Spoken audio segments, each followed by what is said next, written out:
Hello everyone, this is Chris with StickerFab, and this is the last installation video for this Monday before Christmas.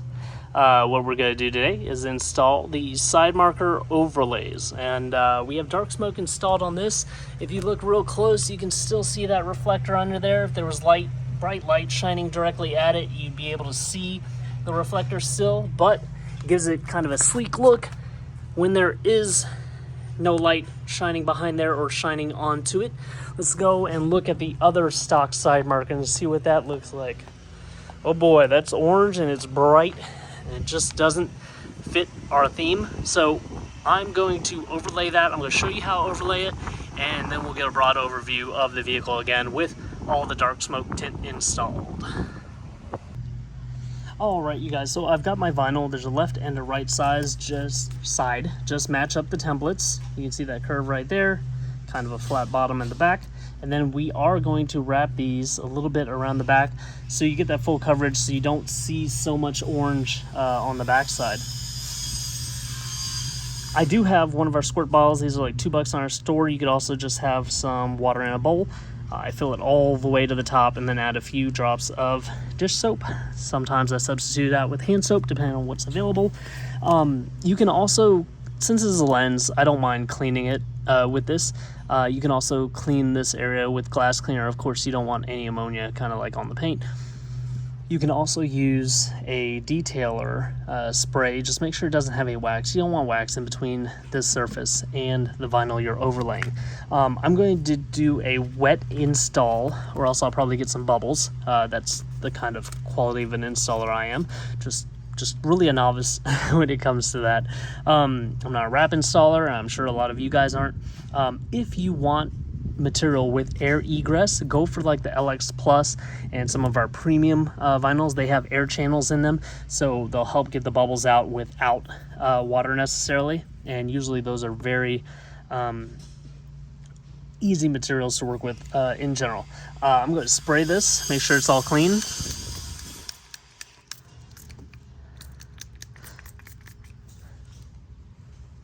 What I meant to say, those are really forgiving materials. So it's between 70 to 80 degrees in North Fort Myers right now. Great installation weather for this material. I still don't have it in direct sun. I don't want the vinyl to stretch out. Anytime I use heat, I want to be the one that applies it, and I want to control how much heat I apply. But in this, I don't need the heat right now. We'll talk about use of heat later. For you guys up north, yes, materials become a little bit brittle.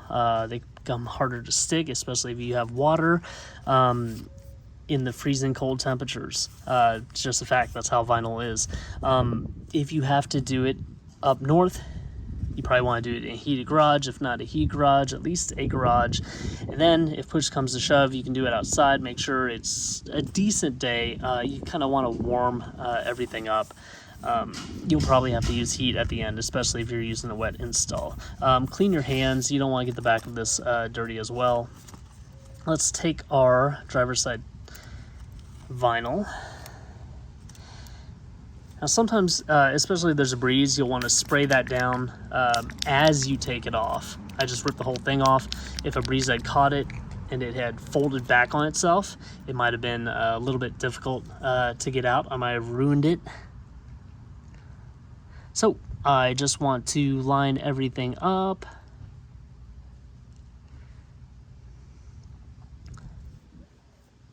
And then I'm just kind of pushing the water out with my fingers. Let's see if I have a squeegee. I don't have a squeegee on me.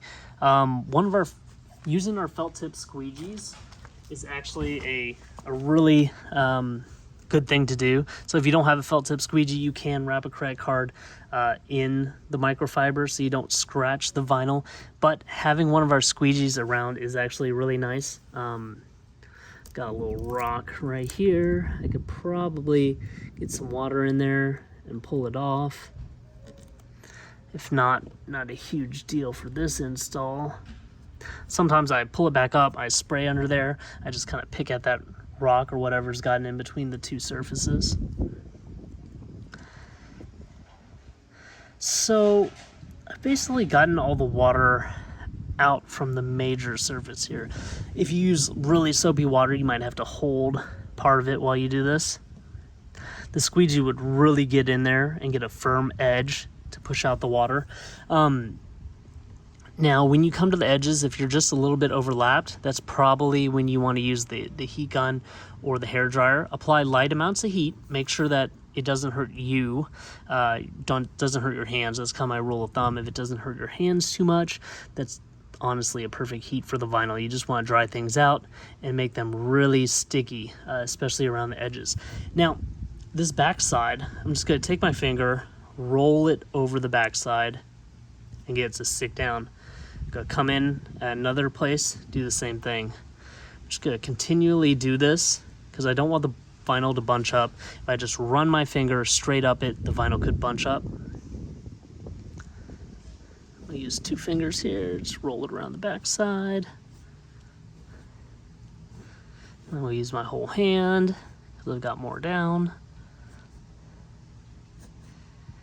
And guys, that's really how easy of an installation it is. You can see some of that soapy water coming out. Now, if it's warm where you are and you don't have a source of heat, you could just roll this vehicle back into the sun now that it's all applied, and then push down all those little edges. You want to get those edges to wrap around really well, and that helps protect you against high pressure like car washes. All right, so looking pretty good. I'll give you a broad overview of the entire thing so you can see what both sides look like fully installed. All right, you guys, so there she is, fully installed on this side, looking good. If you guys were wondering what we have installed on the front side, we have dark smoke Sidemarker overlays. We have matte black headlight accent overlays. Import Image Racing removed the front TS style bumper stripe, which we had right there. You can see that in other installation videos. We have a front and rear emblem overlay. And oh yeah, from last video, we have that tow hook overlay right there. So the vehicle's looking pretty good with, you know, some wheels. I think they lowered it, put it on Silver's springs. They added an OEM rear vortex generator, and other than that, there's been a lot of a handful of vinyl added to it. I think they have the STI door cups as well. We will make a vinyl door cup for this vehicle, but maybe next weekend, depending on the amount of time I have. Try to save the weekend to do some fun stuff. But continue to send me your ideas of things that you want to see on the 22 Subaru BRZ and 22 Toyota GR86. Like this video, and if you haven't subscribed to my YouTube channel, go ahead and do that and hit the bell notification icon so you can see the latest and greatest things we have worked on and will work on for these vehicles. All right, have a great week.